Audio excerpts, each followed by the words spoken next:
meus irmãos, graça e paz a todos. Hoje, dia 12 de maio de 2026, e nós estamos no segundo dia da nossa jornada bíblica de 21 dias.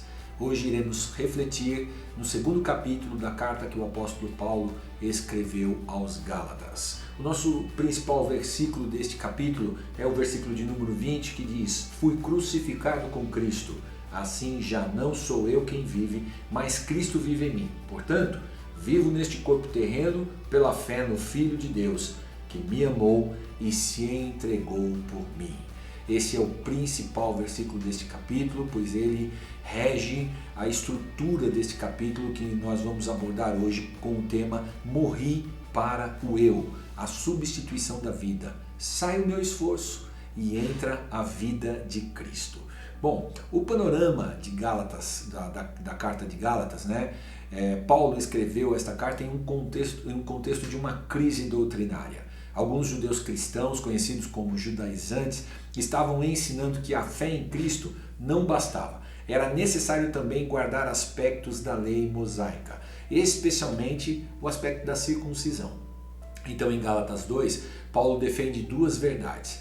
Seu evangelho veio direto de Jesus Cristo. Isto nós vimos um pouco no capítulo de ontem, né? E a justificação vem pela fé e não pelas obras. Então o capítulo se divide em dois grandes momentos. O primeiro deles é quando Paulo está em Jerusalém. Isso a gente vê nos primeiros versículos, do versículo 1 até o versículo 10. Paulo sobe a Jerusalém para apresentar o seu evangelho aos líderes da igreja. Ali estavam Pedro, Tiago e João, os principais líderes da igreja em Jerusalém. Então Paulo mostra que o evangelho pregado aos gentios era o mesmo evangelho pregado aos judeus. O caso de Tito é fundamental para nós entendermos isso, né? Ele era grego e não foi obrigado a circuncidar-se, né? Quando Paulo prega o evangelho a Tito, ele recebe a Jesus Cristo, ele é batizado e ele então já passa a ser um verdadeiro e um genuíno cristão, não precisou passar pelo processo da circuncisão. Então isto prova algo muito crucial para nós, que a salvação não depende de ritual religioso, mas da graça. Nem ainda Tito, que estava comigo, quando Paulo diz isso no versículo 3 do capítulo 2 de Gálatas, ele diz: "Nem ainda Tito, que estava comigo, sendo grego, foi constrangido a circuncidar-se", porque era necessário que ficasse compreendido que a graça é suficiente, né? Que Jesus Cristo é o autor e consumador da fé. Então muitos ainda tentam acrescentar requisitos ao evangelho. Tentam requisitos como aparência religiosa, performance espiritual, tradição denominacional, regras humanas. Mas Cristo não precisa de complementos. Cristo é suficiente para que nós possamos firmar nele a nossa fé, na qual temos recebido através da sua palavra.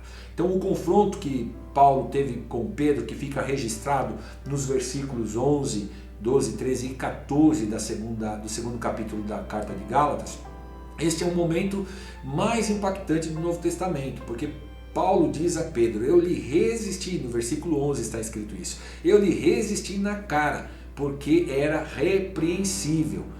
Pedro comia normalmente com os gentios quando não tinha judeus por perto, né? Demonstrava que havia uma liberdade na fé em Cristo, porém quando chegava judeus mais rigorosos vindo de Jerusalém, isso quando Pedro estava na Antioquia, né? Ele se afastava por medo do julgamento que aqueles judeus poderiam fazer a respeito dele. Então o problema não era apenas social, mas era também teológico. Ao agir assim, Pedro comunicava que talvez Cristo não fosse suficiente, talvez ainda não seria necessário viver como um judeu para ser plenamente aceito na fé em Jesus Cristo. Não, irmãos, Jesus Cristo nos libertou da lei e nos libertou de todas as regras que nós precisávamos viver para nos parecer pessoas íntegras, santas ou justas e honestas, né? E o pior que é que muitas vezes nós fazemos isto só na frente dos outros, são meras aparências, né? Porque na verdade o mal ainda está no nosso coração, e esse é o grande problema daqueles que têm uma fé fundamentada em religiosidade. Paulo entende que isso fere o coração do evangelho, e aqui está uma lição muito poderosa. Até homens espirituais podem agir governados pelo medo da opinião alheia. né? Pedro não caiu numa heresia verbal. O que ele fez ali foi uma incoerência com as suas práticas, né? Então, a aplicação disso é que quantas vezes nós fazemos a mesma coisa, irmãos? Quantas vezes nós estamos nesta mesma condição?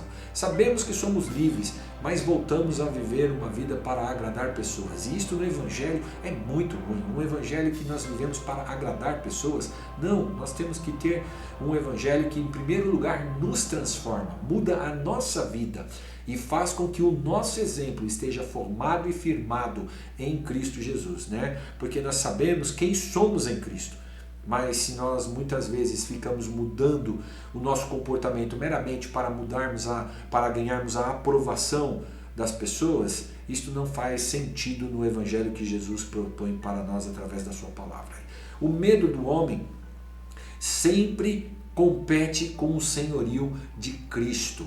Ou seja, cada vez que nós agimos de uma forma da qual nós queremos apenas viver uma vida que agrada a homens, com certeza em algum momento nós iremos travar o senhorio de Cristo na nossa vida, né? E como eu disse, o clímax do segundo capítulo de Gálatas é o seu 20º versículo, é o versículo de número 20, que nós já lemos quando começamos aqui a nossa reflexão de hoje. Já estou crucificado com Cristo.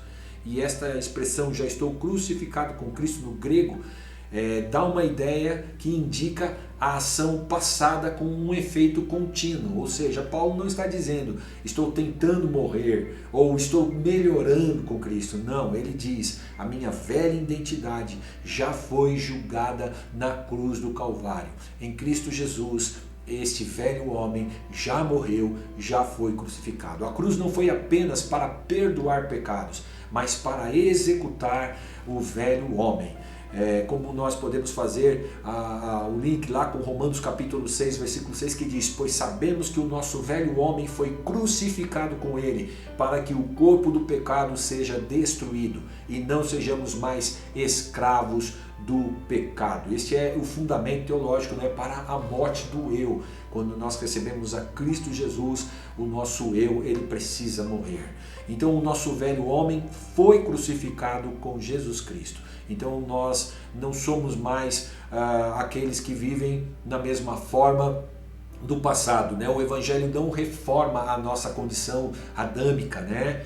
Ele crucifica o velho homem e faz ressurgir um novo homem.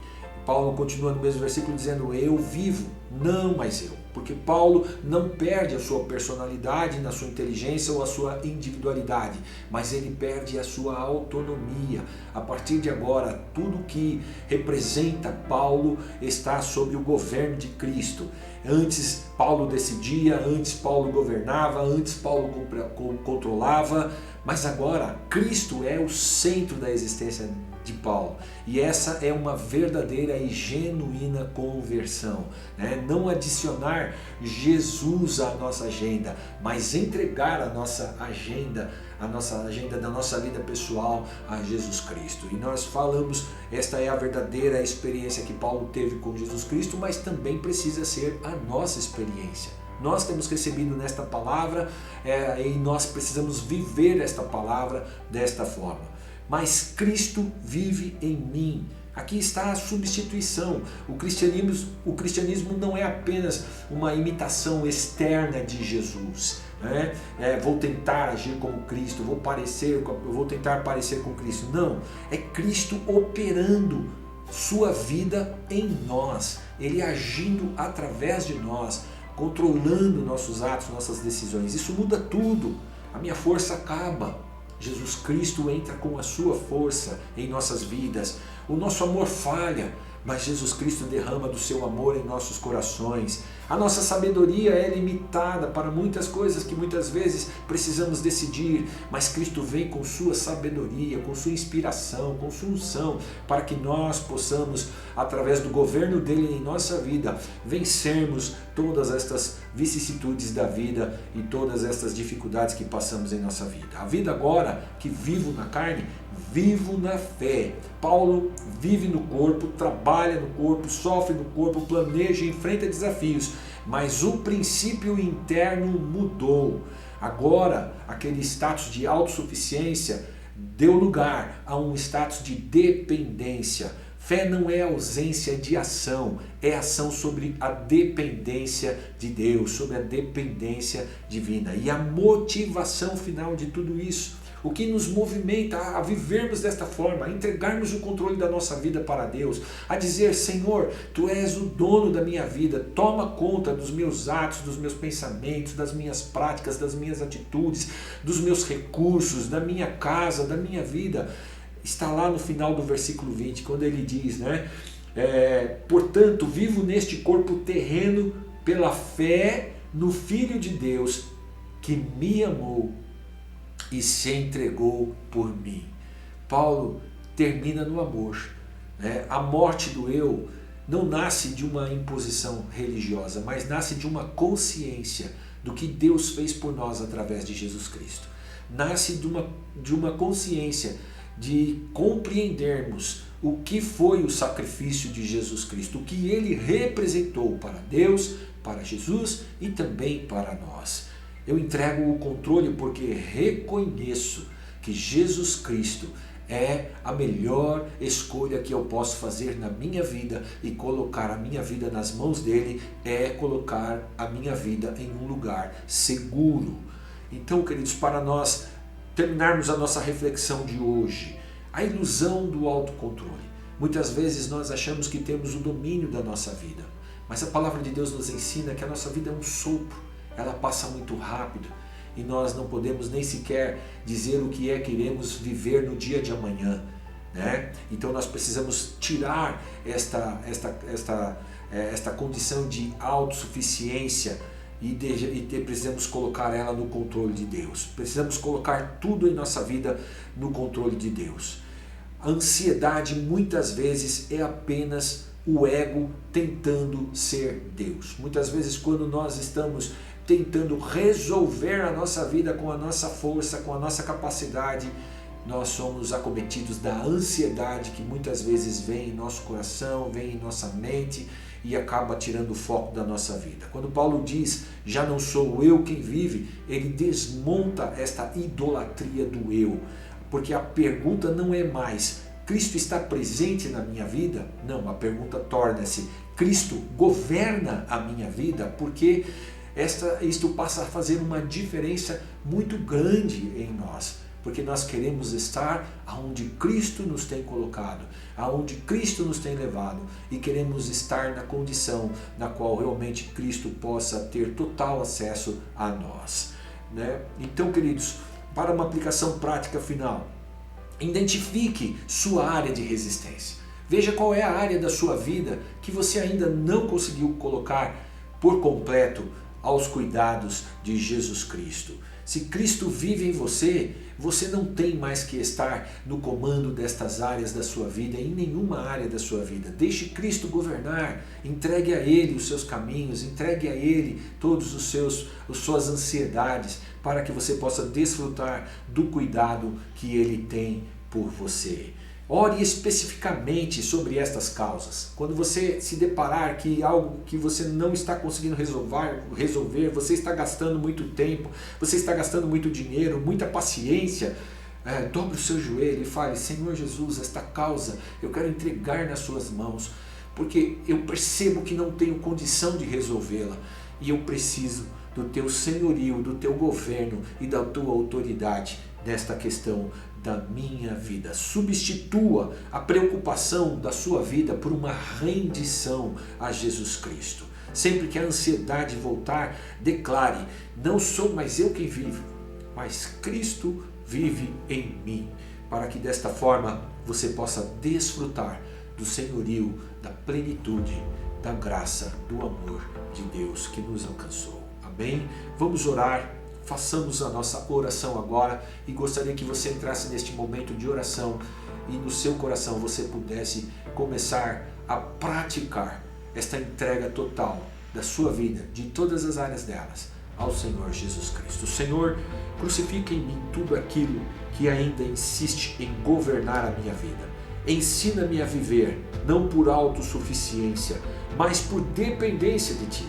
Que Cristo Tu não sejas apenas meu Salvador ou aquele que salvou a minha alma, mas Senhor, seja também o Senhor das minhas decisões, das minhas ações, das minhas práticas, seja o Senhor da minha vida. Eu termino com esta frase: a vida cristã não é Jesus me ajudando a viver a minha vontade, é Jesus vivendo a sua vontade através de mim.